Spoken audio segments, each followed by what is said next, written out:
உங்களுக்கு வீட்டில் கடன் பிரச்சனை நீங்கி செல்வம் பெருக வேண்டுமா? அப்படியென்றால் இந்த செயலை செய்து பாருங்கள். இதை மட்டும் நீங்கள் செஞ்சீங்கன்னா உங்களுக்கு கடன் கோடிக்கணக்கில் இருந்தாலும் அது நீங்கி வீட்டில் மகாலட்சுமி கடாட்சம் பெருகும். முதல்ல ஒரு மண் பானை அல்லது பீங்கான் ஜாடி எடுத்துக்கோங்க. அதில் கல் உப்பை நிரப்பி வச்சிருங்க. வெள்ளிக்கிழமையன்று காலையில் குளிச்சுட்டு ஒரு 5 ரூபாய் காயினை எடுத்து அந்த உப்பு ஜாடியில் மறைச்சி வச்சிருங்க. இதே போல் தொடர்ந்து 27 வாரங்கள் செய்யுங்க.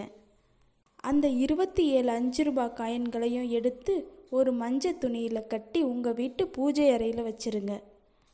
நீங்கள் உங்கள் குலதெய்வம் கோயிலுக்கு போகும்போது அந்த மஞ்சள் துணியில் கட்டி வச்ச 5 ரூபாய் காயின்களை எடுத்து குலதெய்வம் கோயில் உண்டியலில் போட்டுருங்க. அவ்வளவுதாங்க. இதை மட்டும் சரியாக பண்ணிங்கன்னா உங்கள் வீட்டில் கடன் தொல்லை நீங்கி வீட்டில் லக்ஷ்மி கடாட்சம் பெருகும். ஓம் நம சிவாய.